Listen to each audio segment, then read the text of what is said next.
Es esmu Edgars no Spēju kustības, un šodien es vadīšu Bībeles studiju, kas ir saskaņā ar gada lasīšanas plānu, Bībeles lasīšanas plānu 2024. gadam. Un attiecīgi šajā plānā ir paredzēts, ka gada laikā mēs izlasām visu Bībeli, paralēli mēs lasām gan veco, gan jauno derību, un mums ir noteikts apjoms paredzēts katru nedēļu, ko izlasīt. Un šī ir pirmā nedēļa, pirmā gada nedēļa, un attiecīgi mēs apskatīsim pirmās 15 nodaļas no vecās derības un pirmās 5 nodaļas no jaunās derības.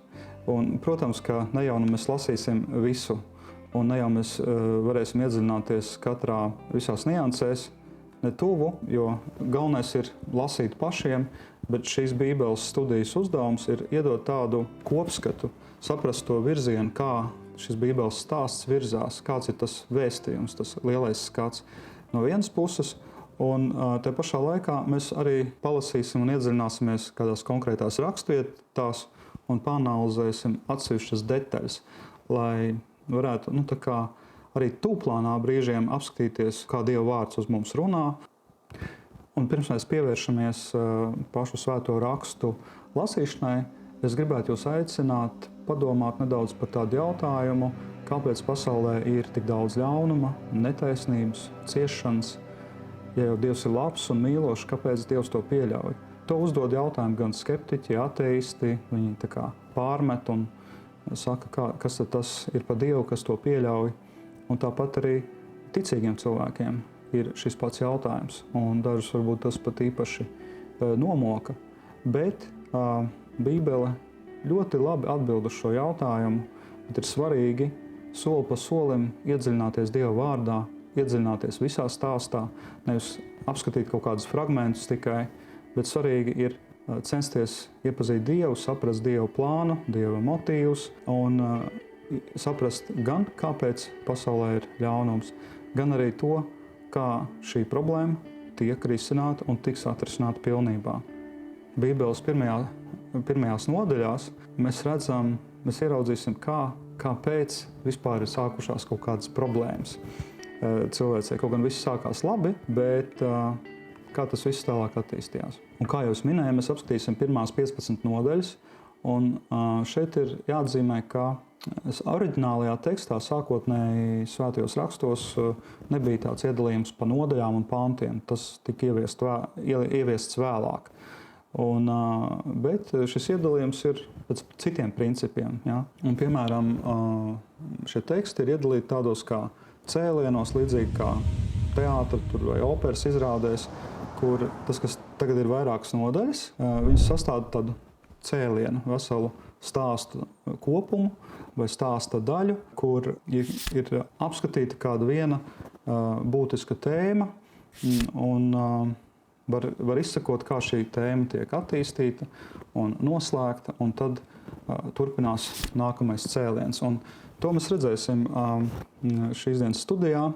Un, piemēram, pirmais cēliens šeit ir no Ādama līdz Noam, pirmās 11 nodaļas, un tad no 12. līdz 15. nodaļai ir tāds iesākums nākamajam cēlienam, kas šodien būs par to, kā Dievs aicināja Ābramu un slēdza ar viņu derību. Un šajā pirmajā cēlienā ir tāda apakštēmas kā pasaules radīšana, grēkā krišana, Noā kā taisnais, Dievs viņu sauc par taisno cilvēku, un par Bābeles torni. Un visbeidzot, ko es minēju, ka būs jau stāsts ar šo Bābeles torņa celšanu un tautu izklīdināšanu, nobeidzas pirmais cēliens, un nākamais sākās ar Ābrama aicināšanu. Un šoreiz es izlaidīšu to daļu, kur ir stāstīts par pasaules radīšanu. Tā varētu būt atsevišķa tēma kaut kādās atsevišķās studijās, bet vairāk runāšu par to, kas ir galvenais Bībelē. Bībelē galvenais ir vēstījums par Dievu, lai iepazītu Dievu, par viņa plānu. Vēstījums ir par cilvēku un par attiecībām starp Dievu un cilvēku un par attiecībām starp cilvēkiem. Tas ir tas galvenais, par ko Bībele māca. Un bieži vien nepareizi skatās uz Bībeli kā tādu informācijas avotu, kur var pārbaudīt zinātniskos faktus un tam līdzīgi. Galvenais vēstījums ir tiešām, kas ir virzīts uz attiecībām. Un, tāpēc arī tas būtiskais pavērsiens un tas akcents ir radīšanā uz cilvēku radīšanu un nepavēlti arī cilvēku sauc par radības kroni, jo tas ir tas ļoti būtisks notikums. Un lasīsim no 1. Mūzes grāmatas, 1. nodaļas no 26. līdz 29. pantam. Un Dievs teica, taisīsim cilvēku pēc mūsu tēla, pēc mūsu līdzības, lai tas valda pār zivīm jūrā un pār putniem debesīs, un pār lopiem, un pār visu zemi, un pār visiem rāpuļiem, kas rāpo pa zemi. Un Dievs radīja cilvēku pēc savu tēla, pēc Dieva tēla viņš radīja to. Vīrieti un sievieti viņš radīja. Un Dievs viņus svētīja un teica, augļojieties un vairojieties, piepildiet zemi un pakļaujiet to, valdiet pār ziviem jūrā un putniem debesīs, pār visu, kas dzīvs un rāpo pa zemi. Un šeit es vēlētos komentēt pāris tādus momentus. Pirmais ir tāds, ka mēs redzam, ka ir interesanti, ka Dievs šeit ar kādu runā, ja, ka viņš saka, taisīsim cilvēku pēc mūsu tēla, pēc mūsu līdzības. Dievs ir viens, bet kāpēc viņš runā mēs? Un te ir iespējami, cik man zināms, ka divi skaidrojumi. Viens ir, kas ir kristietībā izplatīts, ka jaunajā derībā ir atklāts, ka pat arī vecajā derībā mēs redzam šo atklāsmu, bet kristietībā ir šī sapratne par to, ka Dievs ir trīsvienīgs, tas ir Dievs Tēvs, Dievs Dēls un Svētais Gars. Un Dievam ir tā kā attiecības sevī. Tas nav iespējams cilvēkam, bet Dievam tas ir iespējams. Un attiecīgi šajā raksturvietā varētu būt, ka Dievs tā kā runā ar Dēlu un Svēto Garu. Tādā veidā ir pamatots šis teksts. Un otrs skaidrojums var būt tāds, ka ir tāda Dieva sapulce. Bībelē ir vairākas raksturvietas, kas runā par Dieva sapulci, kur ir Dieva dēli, gari, un Dievs runā ar viņiem. Šajā sapulcē notiek saruna, un tas ir, piemēram, Ījaba grāmatā, ķēniņa Ahāba, tā kā likteņa izlemšanas tāda sapulce, un vēl kaut kur psalmos, arī par radīšanu, tur teikts, ka Dieva dēli gavilēja, skatoties, kā Dievs rada pasauli. Ījaba grāmatā par to ir teikts. Un attiecīgi arī šeit varētu būt tāds gadījums, ka Dievs uzrunā šos Dieva dēlus un saka, taisīsim cilvēku pēc mūsu tēla un līdzības. Tātad, un šī līdzība varētu būt, ka cilvēks ir persona, garīga būtne un ar ķermeni. Ja tikai varbūt ir garīgs ķermenis un ir fizisks ķermenis kā cilvēkam. Šī varētu būt tā līdzība. Un vēl te ir dažādos veidos akcentēts, ka kāds ir nolūks cilvēkam, lai viņš valda pār pasauli, lai viņš augļojās, vairojās, un lai viņš piepilda zemi un pakļauj to. Un ir šis norādes, ka Dievs sagaida, ka cilvēkam ir tāds uzdevums darboties šajā pasaulē, izplatīties, piepildīt to, un viņš tā kā deliģē sanāk. Jo tā ir viņa radība, tā ir viņa zeme radītā, bet cilvēkam viņš ir novēlējis, lai viņš to pārvalda. Un tas ir ļoti būtisks moments, ja, jo tas ir tā kā te parādās mūsu tā kā jēga Dieva acīs, kas cilvēkam ir pats galvenais un primārais, kas jādara. Ja, augļošanās, vairošanās caur ģimeni, tad ģimene ir ļoti svarīga, un arī mums ir uzdevums, ka mums ir jādarbojas, ka mums ir jāatrod sev pielietojums dzīvē, tā ka mēs darām kaut ko, kas ir nozīmīgs, kas formē šo pasauli, kam ir kaut kāda ietekme.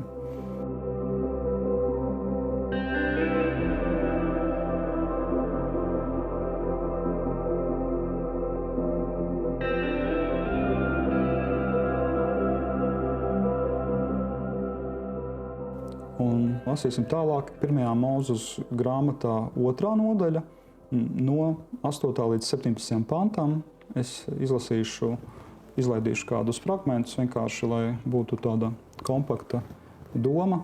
Un sākot ar 8. pantu, ir teikts, Un kungs Dievs stādīja dārzu austrumos no Ēdens un ielika tur cilvēku, ko bija izveidojis. Un kungs Dievs audzēja no zemes visus kokus, kas tīkami skatam un labi ēšanai. Un dārza vidū bija dzīvības koks un laba un ļauna atzīšanas koks. No Ēdens izplūda upe, lai dzirdītu dārzu.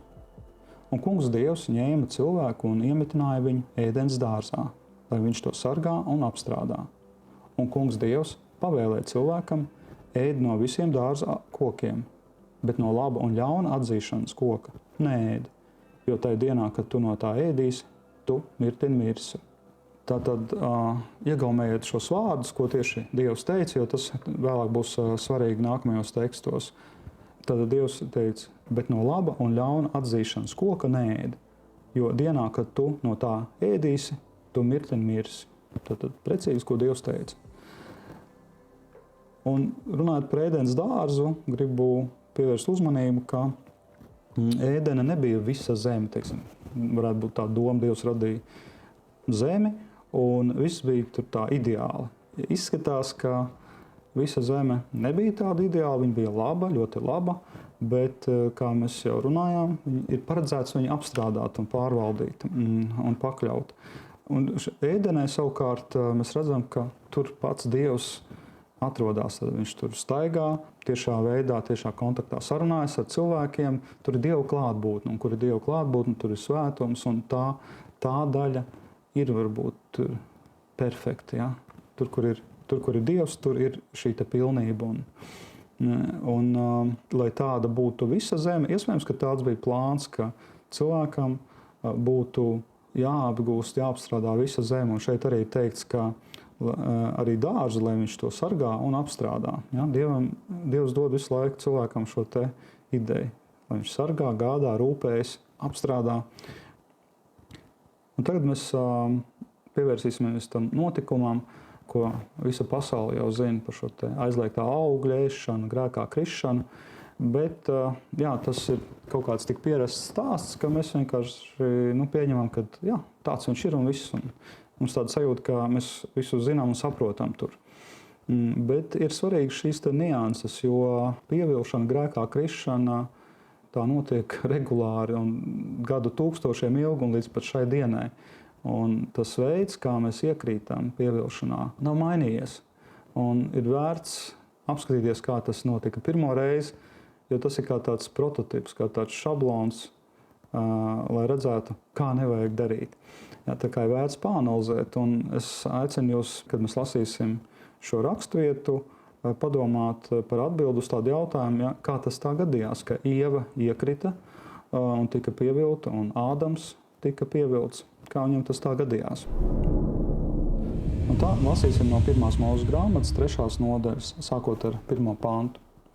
Bet čūska bija visviltīgākā no visiem lauku zvēriem, ko Dievs tas kungs bija radījis. Tā teica sievai. Vai tad tiešām Dievs ir teicis, neēdiet ne no viena koka dārzā? Sieva teica čūskai, mēs ēdam no koka augļiem dārzā, bet par tā koka augļiem, kas ir dārza vidū, Dievs teicis, no tā jums nebūs ēst, nec to aiztikt, citādi jūs mirsiet. Tad čūska teica sievai, jūs mirt nemirsiet, bet Dievs zina, ka tanī dienā, kad jūs no tā ēdīsiet, jūsu acis atvērsies un jūs būsiet kā Dievs, zinādami labu un ļaunu. Un sieva redzēja, ka koks ir labs, lai no tā ēstu, un ka tas ir tīkams acīm un iekārojams, ka dara gudru. Un viņa ņēma no tā augļiem un ēda, un deva arī savam vīram, kas bija ar viņu, un viņš ēda. Tad viņu abu acis tāpā atvērtas, un viņi atzina, ka viņi bija kaili, un viņi savija vīģes lapas un taisīja sev gurnu apsējus. Jā, un šeit ir tā teikt tāda pievilšanas tehnoloģija redzama, ja mēs paskatāmies, kur sākās problēma. Problēma sākās ar to, ka liela nozīme ir, cilvēks iekrita, bet tomēr šī čūska, šis nahašs oriģinālajā valodā, faktiski tā ir tāda būtne dārzā, tāda pārdabiska būtne. Un arī mēs redzam te attēlā, ka tā nav gluži čūskas galva, kas tur runā ar Ievu, bet tas ir prasmīgs pievīlējs. Un it kā te ir tāds vienkāršs teksts, vai tad tiešām Dievs ir teicis, neēdiet ne no viena koka dārzā. Bet te tādā īsā teikumā jau ir divas mulsinošas lietas, kas var radīt apjukumu. Pirmkārt, šī apšaubīšana, ja? Cilvēks varbūt neko nedomāja, bet viņam saka, tu padomā, vai tad tiešām Dievs ir teicis, ja? Vai tad tiešām viņš tā teica. Ja? Varbūt, ka viņš tā neteica. Un otrā problēma ir, kad tādā mazā teikumā Čulska sagroza tik daudz informācijas. Ja? Vai tiešām viņš ir teicis, neēdiet ne no viena koka dārzā. Un Dievs teica, ēdiet no visiem kokiem.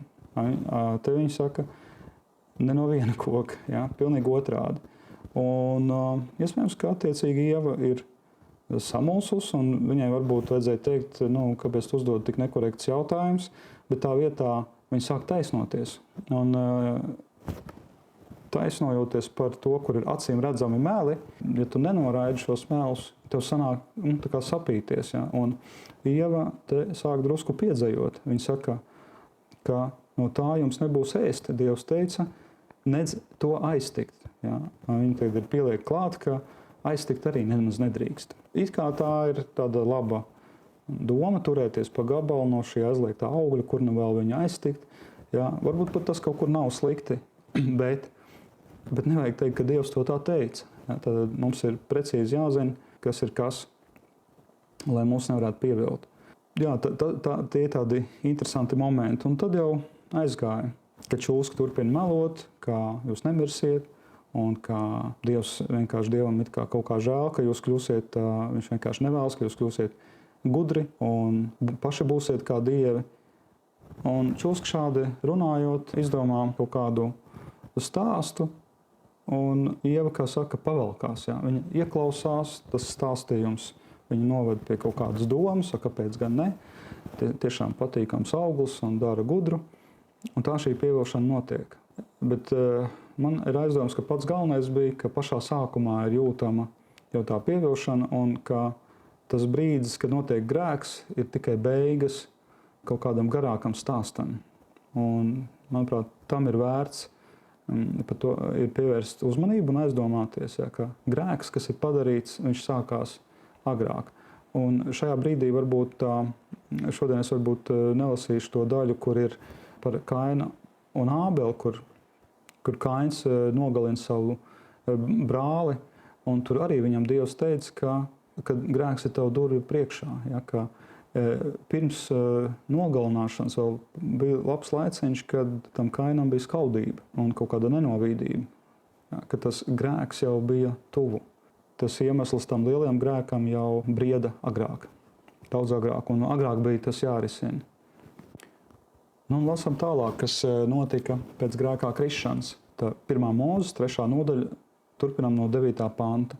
Un Dievs tas kungs sauca cilvēku sacīdams, kur tu esi? Tas atbildēja, es dzirdēju tavu balsi dārzā, un mani pārņēma bailes, jo es esmu kails, un es paslēpos. Bet viņš sacīja, kas tev ir teicis, ka tu esi kails? Vai tu neesi ēdis no koka, no kura es tev aizliedzu ēst? Un cilvēks sacīja, tā sieva, ko tu man devi, lai viņa būtu ar mani, tā man deva no tā koka, un es ēdu. Un Dievs tas kungs sacīja sievai, ko tu esi darījusi? Un sieva sacīja, čūska man pievīla, un es ēdu. Un Dievs tas kungs sacīja čūskai, tādēļ, ka tu to esi darījusi, tu esi nolādēta visu lopu un lauku zvēru vidū. Uz savu vēderu tev būs līstu un pīšļus ēst visas tavas mūža dienas. Un es celšu ienaidu starp tevi un sievu, starp tavu dzimumu un sievas dzimumu. Tas tev sadragās galvu, bet tu viņam iekodīsi papēdī. Sievai viņš sacīja, vairodams es vairošu tavas sāpes, un tavu radību mokas, sāpēs tev būs bērnus cemdēt, un tev būs kārot pēc savu vīra, un viņam būs valdīt pār tevi. Un cilvēkam viņš sacīja, tā kā tu esi klausījis savu sievas balsī, un es ēdis no šī koka, par kuru es tev pavēlēju sacīdams, tev nebūs no tā ēst, lai zeme ir nolādēta tevis dēļ. Tev smagi strādājot būs maize ēst visas savu mūža dienas. Ērkšķus un daļus, lai tā tev dod, no lauka augiem tev būs pārtikt. Savu vaigu sviedros tev būs maize ēst, līdz kamēr tu atkal atgriezīsies pie zemes, jo no tās tu esi ņemts, jo tu esi pīšļi, un pie pīšļiem tev atkal būs atgriezties. Un cilvēks nosauca savas sievas vārdu Ieva, jo viņa ir visu dzīvo māte. Un Dievs tas kungs darīja cilvēkam un viņa sievai drānas no ādām, un tajās ieģērba viņus. Šajā brīdī vēlos akcentēt to momentu, ko Dievs saka čūskai. Viņš ļoti noskaidroja situāciju, un sākot secīgi ar to galveno vaininieku, Dievs pastāsta, kādas būs sekas katram, kas piedalījās šajā grēka pasākumā. Un tad čūskai viņš saka, es celšu ienaidu starp tevi un sievu, starp tavu dzimumu un sievas dzimumu. Tas tev sadragās galvu, bet tu viņam iekodīsi papēdī. Tad sadragās galvu kaut kad, tad pilnībā šī čūska tiks iznīcināta. Šis nahašs, šis pievīlējs tiks iznīcināts. Un tagad jau tādā skatījumā no jaunās derības puses, kad mēs zinām, ka no sievas dzimuma, no pēcnācējiem ir nācis pestītājs, kas ir Dieva dēls, un viņš ir tas, kurš ir jau uzvarējis ļauno, un ir pēdējie laiki, kad šī sadragāšana sātana būs pilnīga. Ja, un šis pravietojums jau tiks piepildīts. Un tādā ziņā mēs varam teikt, ka šis teksts jau ir pirmais tāds tā kā pirmā veida evaņģēlijs. Pirmais tā kā teksts, kur parādās, ka tā labā vēsts, kā tiks atrisināt šī problēma, kā ļaunais tiks uzvarēts. Kaut gan līdz tam ir vēl garš ceļš ejams, jo Ādamam un Ievai, cilvēcei, ir jādzīvo vēl šī grēka sekās nolādētajā pasaulē, kas pašlaik ir nolādēta. Un kas notiek tālāk? Un Dievs tas kungs sacīja, redzi, cilvēks ir kļuvis kā kāds no mums, zinādams labu un ļaunu, bet ka tas tagad neizstiep savu roku un neņem arī no dzīvības koka un ēd un nedzīvo mūžīgi.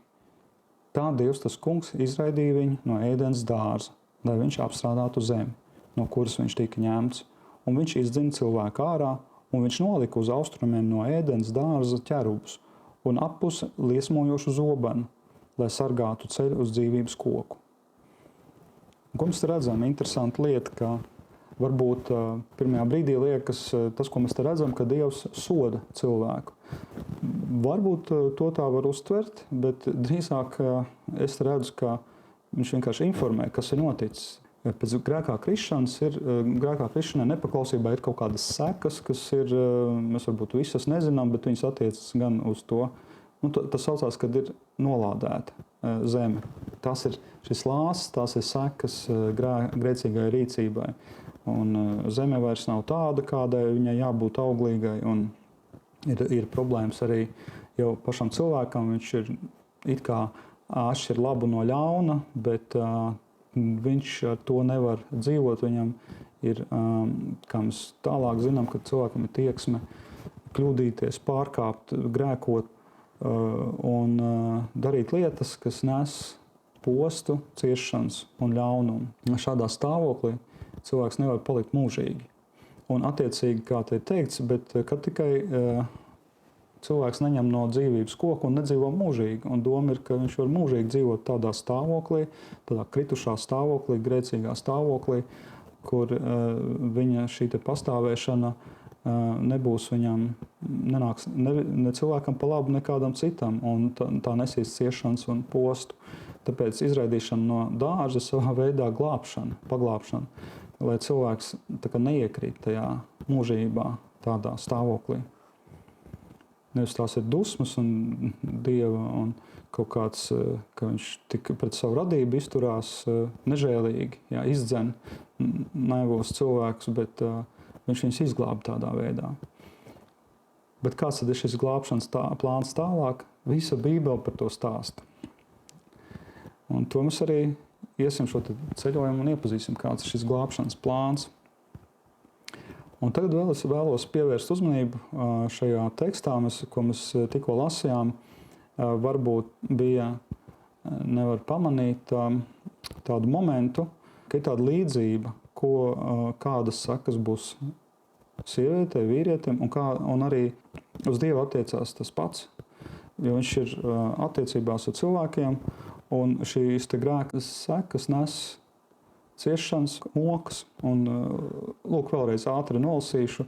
Šis jau ir jaunais tulkojums, kurš tā kā burtiskāk iztulko oriģinālo tekstu, un tāpēc es te pasvītroju, kur ir ebreju valodā šī vārda, tur pēc gramatikas ir jāskatās šī vārda sakne, vārda daļa, kas sakrīt vairākās rakstvietās, un ir runa par mokām. Tātad 3. nodaļā 16. un 17. pāns, kur ir teikts, sievai viņš teica, vairot es vairošu tev grūtumu, kad tu būsi grūta, mokās tu radīsi dēlus. Savu vīru tu kārosi, bet viņš valdīs pār tevi. Tad mokās tu radīsi dēlus. Un cilvēkam viņš teica, tāpēc, ka tu paklausīji savu sievas balsī un ēdi no koka, par ko es tev pavēlēju, neēdi no tā, nolādāt, lai tevis dēļ ir zeme. Mokās tu no tās ēdīsi visas dienas, kamēr dzīvosi. Un tad pārsteidzoši, kā mēs redzam tālāk 6. nodaļā, tas būs, kur pirms plūdiem, kur Dievs sanāk, ka viņš līdzi cieš šajā situācijā, kur ir tāds teksts, 6. nodaļa, 6. pāns, un kungs nožēloja, ka uz zemes taisīs cilvēku, un tas mocīja viņa sirdi. Ja? Tas būs tālāk, kad būs daudz izplatījies grēks, jau cilvēce būs jau cilvēki savairojušies, un viņš redzēs ļaunumu vien, un tas mocīja viņa sirdi. Ja, tad tas pats vārds, ja, mēs parasti pamanām, redz, kā sievietei varbūt ir tas vislielākais sots, viņai tās mokas ir. Bet ar citu arī, ja tā precīzāk paskatās tajā Bībeles tekstā, ka tas ir vairāk, ka radīt. Radīt tas nozīmē arī ieņemt bērnu, un citreiz ir grūti, tā mēdz būt mokoša situācija, kad sieviete nevar ieņemt bērnu. Ja? Ģimenēs tas var būt mokoši arī. Un tas tiešām pēc šī vārda nozīmes arī tā varētu būt domāts. Un arī situācija, bieži vien bērnu radīšana, audzināšana, tā uzliek daudz grūtības, kas ir arī varbūt mokošas. Tur var būt daudz prieka un potenciāla. Vienkārši mūsu pasaulē daudziem cilvēkiem ir grūti uzaudzēt bērnus. Daudzi tā arī atliek šo lietu, kamēr nav iekārtojušies dzīvē, un visādi scenāriji ir. Un šeit mēs redzam, ka arī darbs ir varbūt mokošs, jo varbūt zeme nav tik ražīga un nav tik viegli iegūt augļus no tās. Un tas ir tā, varbūt mūsdienās metaforiski, ne visi strādā pie zemes, bet vispār pasaulē darbs biežāk ir grūts, un daudz strādājot, smagi strādājot šajā grūtumā, tas ir mokoši. Jā, un Dievam savukārt ir mokoši noskatīties uz to. Un, tad, kad runā par pasaules plūdiem, dažreiz cilvēks skatās, redz, cik Dievs ir tāds tik bargs pārāk, ka viņš pārspīlē, kaut kādās lielās dusmās viņš ir pret savu radību, kā viņš var būt tik dusmīgs un nežēlīgs, bet īstenībā sanāk, ka viņam ir mokoši uz to noskatīties un ka tas ir jādara, ka cilvēce, vēlāk mēs lasīsim par to, ka ir tik samaitāta, ka tas ved strupceļā, totālākā strupceļā, un vai tas, ja viņš tam neliks galu, cilvēki paši nonāks vēl lielākā postā, un tāpat tur būs tā nāve, bet būs arī ļaunums. Un tā, iesim tālāk, runājot par šo lielo tēmu, kas ir pirmajā cēlienā, pirmās 11 nodaļas, ir svarīgi tādu lielo skatījumu saprast, ka ir tādas 3 sacelšanās, kas ir par pamatu visam ļaunumam, ciešanām un netaisnībām, kas ir uz zemes. Un par pirmo sacelšanos mēs jau runājām, un svarīgi ievērot, ka tur iniciators bija garīga būtne no ēdens dārza. Un, protams, cilvēku vaina ir, bet kad visgudrākā no būtnēm piedalās šajā pievilšanā, tad sekas ir daudz ļaunākas un daudz lielākas problēmas var rasties. Otrs atcelšanās būs, kas varbūt pārsteigums būs kādam, ka ir Dieva dēlu grēks, un tad mēs tūlīt par to lasīsim, precizēšu, ko tas nozīmē. Un trešās atcelšanās ir Bābeles torņa celtniecība, un katrai tai atcelšanās būs sekas. Un te mums ir arī ilustrācija. Caur aizliegtā augļa ēšanu ienāk nāve un atsvešināšanās no Dieva. Un caur Dieva dēla grēku mēs redzēsim, būs pilnīgi cilvēks samaitātība, un tāpēc būs šie plūdi. Un Bābeles torņa celšana būs vēl lielāka atsvešināšanās no Dieva, un tās rezultāts būs izklīdināšana un arī atsvešināšanās cilvēku starpā. Un šī atsvešināšanās, šī nāve, šī nesaprašanās, ja, tās lietas ir pamatā, kāpēc ļaunums vairojās, ļaunuma daudz un netaisnības ir daudz. Bet skatīsimies, ko saka tieši raksti, ja, par šo, ko es komentēju. Un šeit lasam no 1. Mūzes 6. nodaļas 1. līdz 8. pantam. Un notika, kad cilvēki sāka vairoties virs zemes un tiem dzima arī meitas, tad Dieva dēli vēroja, ka cilvēku meitas bija skaistas, un tie ņēma tās sev par sievām, kas tiem labāk patika. Tad Dievs sacīja: mans gars nevar mūžīgi būt ar cilvēku, jo tas ir miesa. Viņa mūžs lai ir 120 gadi. Tajās dienās milži bija zemes virsū. Arī pēc tam, kad Dieva dēli bija gājuši pie cilvēku meitām, un tās bija dzemdējušas bērnus. Tie bija varoņi, kas bija senlaikos vīri ar vārdu. Kad Dievs redzēja, ka cilvēku ļaunums augtina auga zemes virsū un ka viņa sirdsprāta tieksmes ikdienas vērsās uz ļaunu, tad Dievam kļuva žēl, ka viņš cilvēku zemes virsū bija radījis, un viņš savā sirdī ļoti noskuma. Un Dievs sacīja: es iznīcināšu no zemes virsmas cilvēku, kuru es esmu radījis, cilvēku līdz ar lopiem un rāpuļiem un putniem gaisā, jo man ir žēl, ka es tos esmu radījis. Bet Noa atrada labvēlību Dieva acīs. Un tā mēs redzam, ka te ir šie Dieva dēli, kas ir no garīgās pasaules ienākuši materiālā pasaulē, un viņi stājas attiecībās ar sievietēm, un tā rezultātā mēs varam saprast, ka rodas šie milži. Un tie ir īpaši varoņi, tur teikts, bet ko tas nozīmē? Vīri ar vārdu, ka tie ir tādi, kas dominē, kam ir vara un kas pārņem visu varu cilvēcē un ietekmi. Un tā rezultātā mēs nonākam pie tā, ka šī cilvēce ir galēji samaitāta un cilvēku ļaunums augtina auga. Un viņi domā tikai uz ļaunu vienu.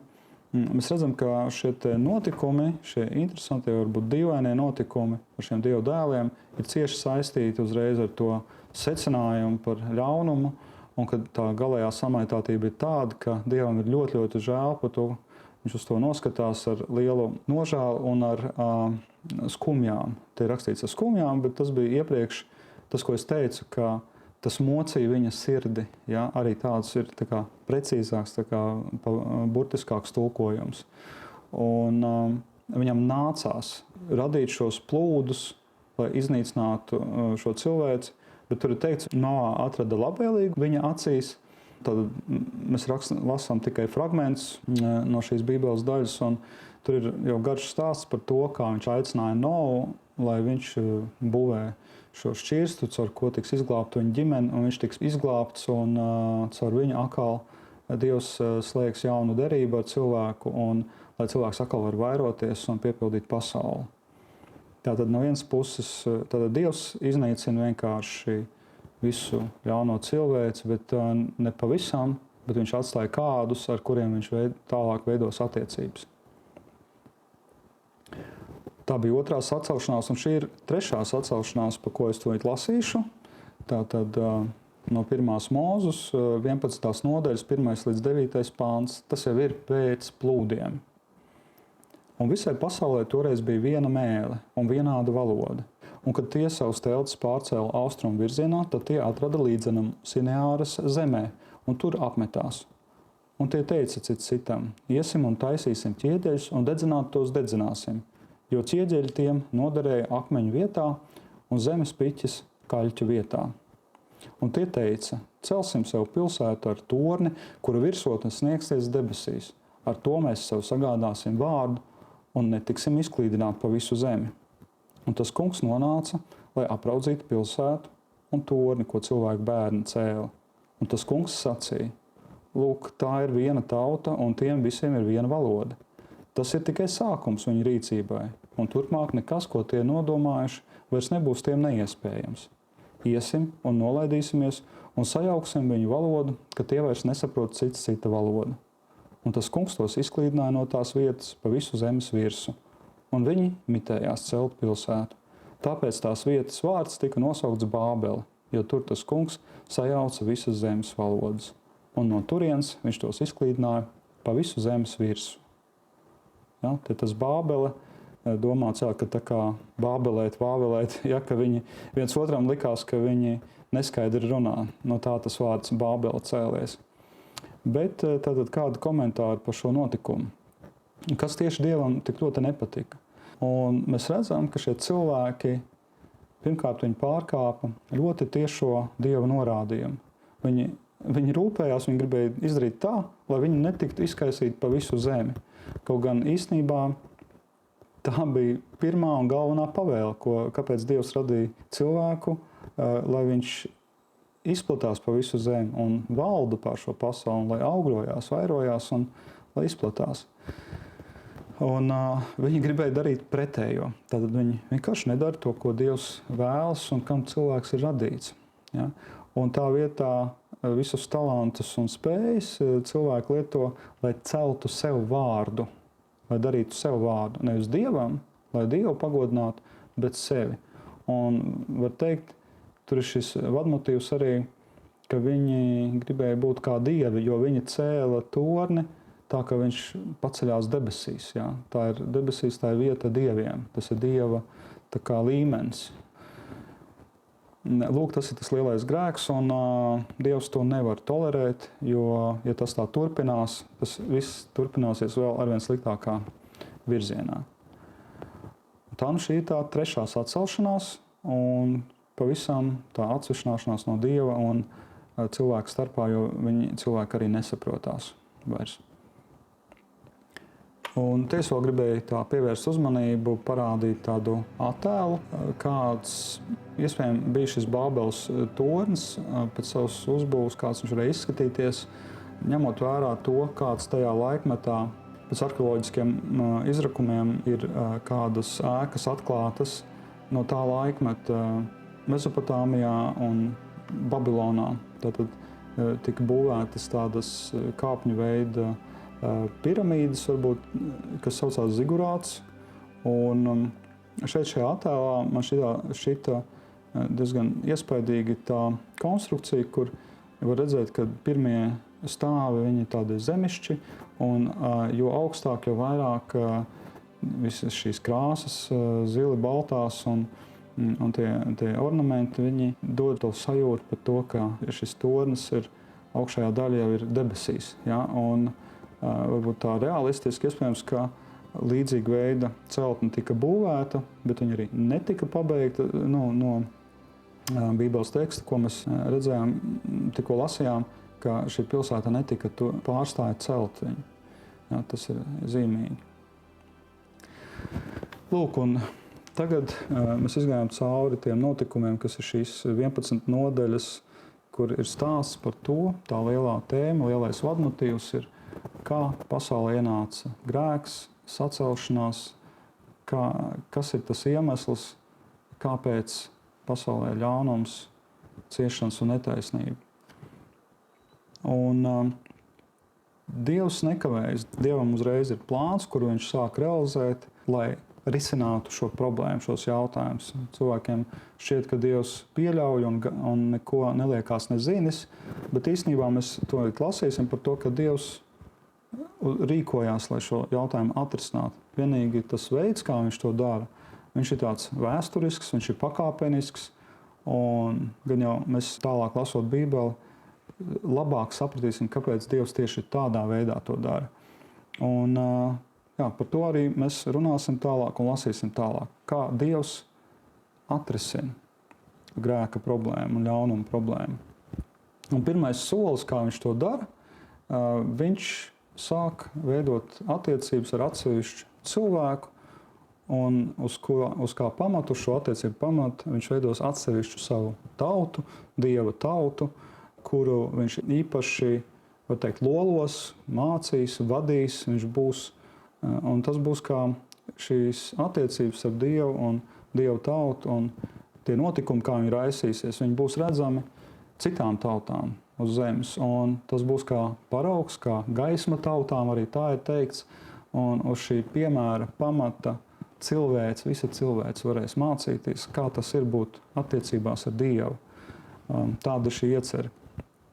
Un daudz par to var runāt, bet tas ir viens no tādiem aspektiem.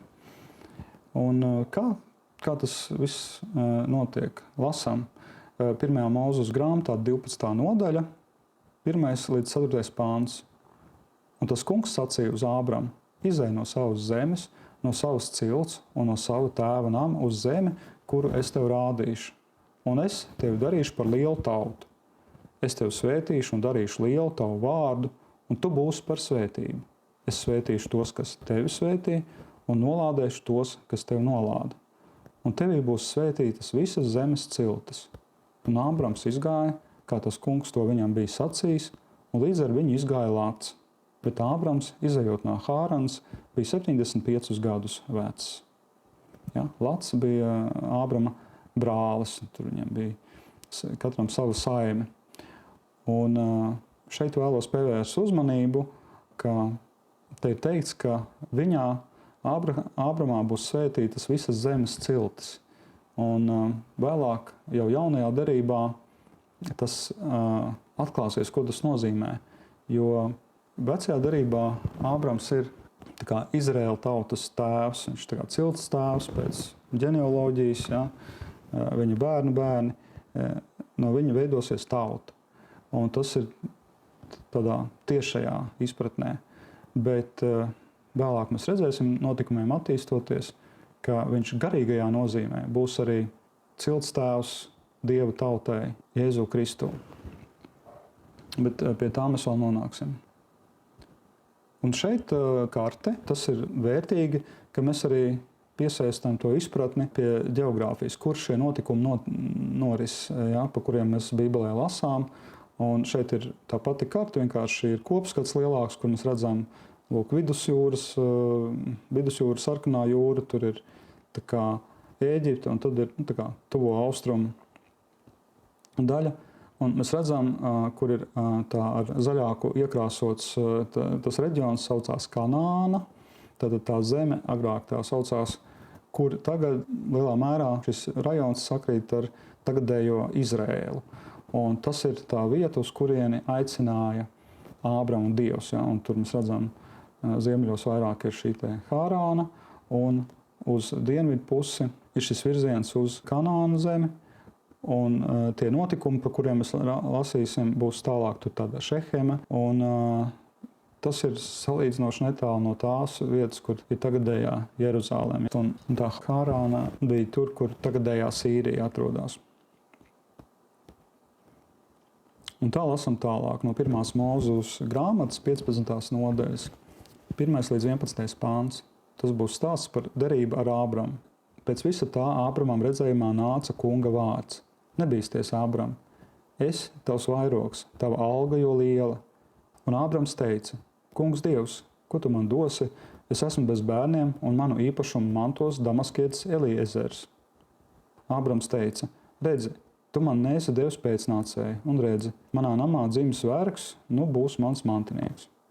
Un redzi, kunga vārds viņam: šis nebūs tavs mantinieks, bet gan tas, kas no tevis paša nācis, tas būs tavs mantinieks. Viņš to izveda laukā un teica: palūkojies debesīs un skaiti zvaigznes, vai vari tās saskaitīt? Un viņš tam teica: tik tev būs pēcnācēji. Un Ābrams ticēja kungam, un tas tika pieskaitīts viņam par taisnību. Un viņš teica tam: es esmu kungs, kurš tevi izved no kaldiešu Ūras, lai tev dotu šo zemi par īpašumu. Tad atceramies šo zemi, tas ir tajā vietā, kur ir pašreizējais Izraels. Un te es vēlos pievērst uzmanību tādam interesantam aspektam, kas parādās Bībelē, ko teologi sauc par Dieva antropomorfām īpašībām. Ja? Tas nozīmē, ka Dievs, kurš ir dievišķs un nepieejams un viņu nevar redzēt, tie pašā laikā mēs redzam, kā par viņu rakstīts, nāca kunga vārds un kā viņš nāca. Ja? Tas vēl tā, varbūt viņš nāca kaut kādā vīzijā. Tālāk vēl teikts, viņš to izveda laukā un teica, ja, tad, kā tas īsti notika. Un izklausās, ka tas tā kā kāds cilvēks izveda ārā. Ja. Šādas un līdzīgas raksturvietas ļauj mums domāt, ka Dievs, kuru mēs nevaram tieši redzēt, var parādīties mums uztveramā cilvēka formā. Un gal galā mēs zinām, ka viņš nāca pie mums kā cilvēks Jēzus Kristus. Tāpēc arī te ir tāda ilustrācija, kur Ābrama izved zvaigznēs lūkoties kāds, kas ir kā cilvēks. Un vēl viena lieta, kas šeit ir šī frāze, un Ābrams ticēja kungam, un tas tika pieskaitīts viņam par taisnību. Un šis ir tāds arī jaunajā evaņģēlijā ļoti svarīga koncepcija, kur atsaucās uz Ābramu, ka viņš ir mūsu kā ticības tēvs, ja? Jo viņam ticība tika pieskaitīta par taisnību. Un arī mums ticībā mēs tiekam taisnot. Ticībā uz Jēzu Kristu, kā mūsu grēku izpircēji, mēs topam taisnoti. Un Ābrams tādā veidā tiek norādīts kā mūsu tēvs ticībā, ticības tēvs. Un lasam tālāk, kas notiek. Tātad 1. Mūzes grāmata 15. nodaļa, 8. līdz 17. pants.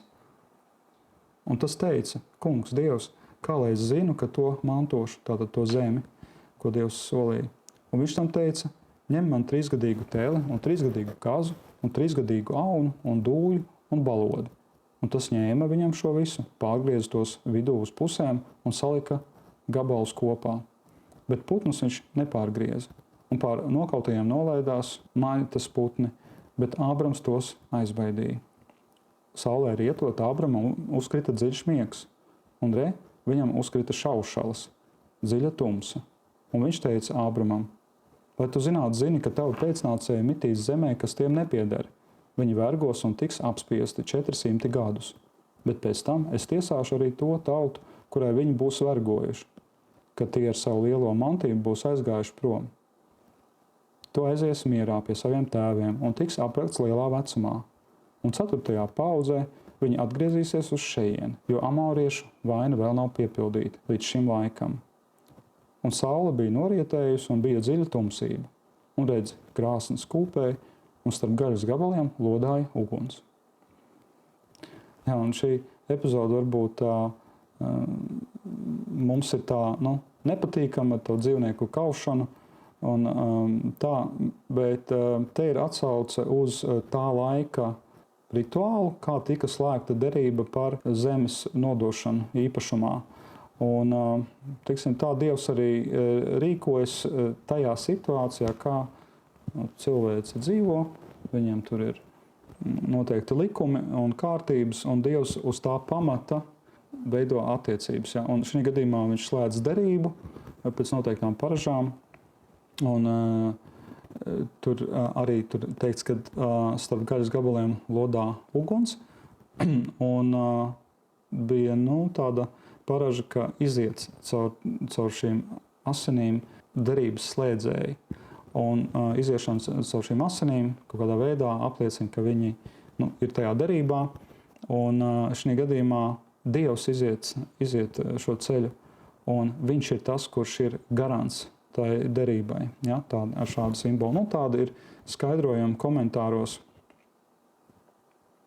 Un vēl te gribu akcentēt to teikumu, kur teikts, ka amoriešu vaina vēl nav piepildīta. Ja, tā vaina, tie amorieši, kas dzīvo tajā zemē, kuru Ābramam Dievs ir apsolījis, un te ir tāds moments, ka Dievs paredz tiesu un iznīcināšanu tautām, kas grēko, kas vairo vardarbību un ļaunumu, ko mēs Bībelē varam redzēt, ka Dievs nesteidzās tiesāt dēļ tāda iemesla, ka šai vainai jābūt piepildītai, var teikt ar garantiju, ka, lai nebūtu tā, ka man izskatās, ka šis cilvēks ir ļauns, jā. Tad vienreiz kaut ko izdarīja, otrais, tad jātiesā, jā. Un ja šie pārkāpumi nav pārāk daudz, var kādam likties, ka šī ir pārmērīga reakcija, pārmērīga tā tiesa. Bet, ja mēs paskatāmies vēsturē, tad ļaunums, ja viņš ir, tad viņa apmēri var pieaugt ļoti dramatiskos apmēros. Un tad, kad tas tiek iznīcināts, tas ļaunums un tiesāts un pabeigts, visiem ir viennozīmīgi skaidrība, jā, tas ļaunais to bija pelnījis. Jā. Šī gadījumā šis moments, jo tas būs svarīgi vēlāk, tā, ka mēs redzēsim, ka Izraēla tauta ieies šajās zemēs un viņiem nāksies iekarot to, un Dievs viņiem dos labvēlību šajā spējā iekarot. Un tā skaitā amoriešu iznīcināšana šī ziņā tad būs taisnīga un nepieciešama lieta Dieva acīs. Un tad mēs nonākam arī pie tās lasīšanas plāna daļas, kas ir saistīts ar jauno derību. Bet tas labi saskana to, ko mēs runājam līdz šim. Tātad pasaulē ir ienācis ļaunums un ir risinājums. Un ir plāns, kuru Dievs uzreiz sāk realizēt jau tūkstošiem gadu atpakaļ caur Ābramu. Un Ābrams bija tas, ar kuru bija šī pirmā derība, lai sāktu veidot Dievu tautu. Paejot uz priekšu jau daudzus gadsimtus, mēs nonākam pie tā laikmeta, kad pasaulē nāca Jēzus, un viņš bija tas jau pilnīgais risinājums, kas ir tā labā vēsts evaņģēlijs. Tad labā vēsts ir laba uz tā fona, ka ir sliktā ziņa. Sliktā ziņa, ka pasaule ir samaitāta un grēcīga un netaisnīga, un daudzus gadsimtus nebija pietiekami labs risinājums, jo taisnības periods mijās ar netaisnību. Jēzus ir pilnīgs risinājums. Un tāda labā vēsts ir tas evaņģēlijs. Evaņģēlijs tad vienkārši ir grieķu valodā. Labā vēsts. Un ko mēs lasām par šo labo vēsti? Tad lasām no Mateja evaņģēlijas no 4. nodaļas 17. pānta un pēc tam 23. 25. pāns.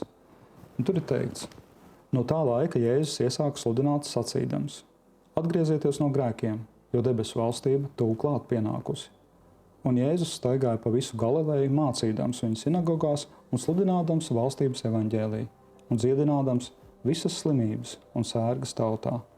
Un viņa slava izpaudās pa visu Sīriju, un pie viņa atnesa visus neveselos, dažādu sērgu un sāpju pārņemtus un velna apsēstus, mēnessērdzīgus un triekas ķertus, un viņš tos dziedināja.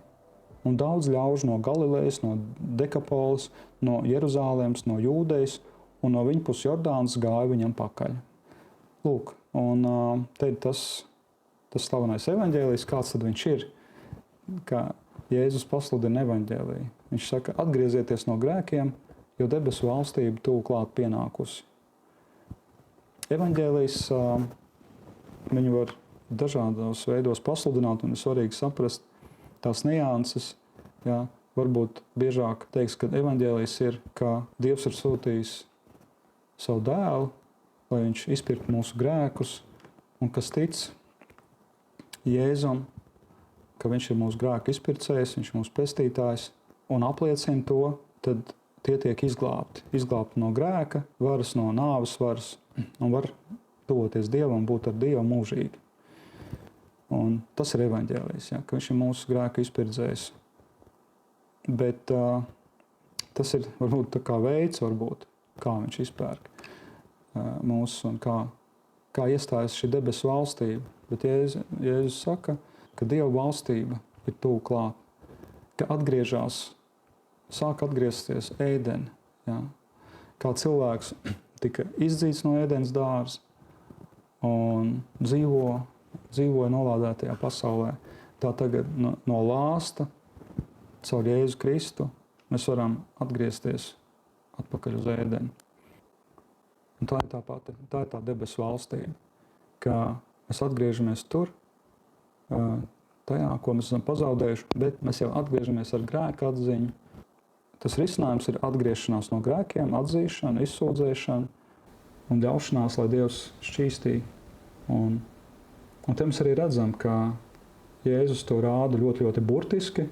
Viņš burtiski dziedina cilvēkus, jo nāve, slimības tas ir nāves pazīme. Ja. Slimība tas ir, ka mūsu viesi ir vāji, viņi pakļauti ir nāvei, kaut kādam sabrukumam, kaut kādām problēmām, defektiem.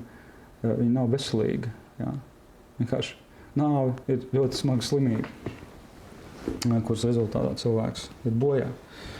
Un, lūk, Jēzus dziedina. Un te es pasvītroju, ka viņš dziedina visas slimības. Un mūsdienās, lai arī kā būtu, piemēram, es ticu, ka notiek dziedināšanas un ir arī brīnumi, bet tie notiek relatīvi reti. Un bieži vien tie brīnumi, ko mēs piedzīvojam, un tās zīmes attiecībās ar Dievu ir varbūt personisks, un tas nav tik demonstratīvi un tik iespaidīgi, kā tas bija Jēzus laikā, apustuļu laikā. Kaut gan dažādās valstīs tas ir savādāk. Tur, kur evaņģēlijs vēl nav izplatīts, spriežot pēc visiem, pēc liecībām, tur vairāk parādās zīmes un brīnumi. Jo arī šeit Jēzus, kad sāka sludināt, tad šīs dziedināšanas palīdzēja tā radikāli pievērst uzmanību, un ļoti daudzi sāka ļoti ātri uzreiz sekot Jēzum. Un tas bija šis evaņģēlija izplatīšanās sākums, un arī šīs zīmes un brīnumi bija kā apliecinājums, ka tas ir patiesi, ka tas patiešām ir Dieva dēls, un ka tas patiešām notiek, ka debesu valstība ir tuvu klāt. Un līdz ar to šī labā vēsts bija apliecināta arī ar šiem notikumiem. Un visbeidzot, es gribu nolasīt tādu, es varētu teikt, ļoti beldzējošu rakstu vietu tiem cilvēkiem, kas nomocīti ciešanās, ļaunumā, netaisnībā. Tad tas ir no Mateja evaņģēlija 5. nodaļas, sākot ar 1. pāntu līdz 16. Kad viņš ļaužu pulku redzēja, viņš uzkāpa kalnā un nosēdās, un viņa mācekļi sapulcējās pie viņa. Savu mutu atdarījis, viņš tos mācīja sacīdams: Svētīgi garā nabagi, jo tiem pieder debesu valstība. Svētīgi tie, kam bēdas, jo tie tiks iepriecināti. Svētīgi lēnprātīgie, jo tie iemantos zemi. Svētīgi izsalkušie un izslāpušie pēc taisnības, jo tie tiks paēdināti. Svētīgi žēlsirdīgie, jo tie dabūs žēlstību. Svētīgi sirdšķīstie, jo tie Dievu redzēs. Svētīgi miera nesēji, jo tie tiks saukti par Dieva bērniem. Svētīgi taisnības dēļ vajātie, jo tiem pieder debesu valstība. Svētīgi jūs esat, ja jūs lamā un vajā, un ar meliem par jums runā visu ļaunu manas dēļ. Esiet priecīgi un līksmi, jo jūsu alga ir liela debesīs, jo tā tie vajājuši praviešus, kas pirms jums bija. Jūs esat zemes sāls, bet ja sāls nederīga, ar ko tad sālīs? Tā nedara vairs nekam, kā vien ārā izmetam un daudīm saminam. Jūs esat pasaules gaišums. Pilsēta, kas stāv kalnā, nevar būt apslēpta. Svets iededzinājis, neviens to neliek zem pūra, bet lukturī. Tad tā spīd visiem, kas ir namā. Tāpat, lai jūsu gaisma spīd ļaužu priekšā, ka tie ieraug jūsu labos darbus un godā jūsu tēvu, kas ir debesīs. Te šie pēdējie vārdi, tā kā neviļus, gribās viņus salīdzināt ar to, kas bija tur pie tā Bābeles torņa notikuma, kur šie cilvēki gribēja sev celt vārdu, celt to torni, un lai viņu vārds tiktu godāts. Un šeit ir teikts, lai cilvēki redz jūsu labos darbus, lai godā jūsu tēvu, kas ir debesīs. Un uz to mēs esam aicināti, un tā ir arī ļoti tāda atbildība, ka mums jādzīvo tā, ja, ka tas ir par godu Dievam. Tas ir svarīgi, ka mums rodas šī vēlēšanās, ka mēs to atpazīstam.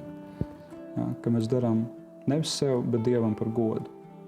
Un lai mums ir prieks un gandarījums, ka mums izdodās izdarīt kaut ko, un mēs domājam, tagad, ja cilvēki zinās, ka mēs esam kristieši, tad viņi varēs teikt, ka tad tas pagodinās mūsu Dievu. Tad ar šo es arī vēlētos nobeigt, un tiksimies tad nākamajās Bībeles studijās, un runāsim par to, ko esam lasījuši un ko lasīsim 2. nedēļā saskaņā ar spēju kustības Bībeles lasīšanas plānu. Uz redzēšanos!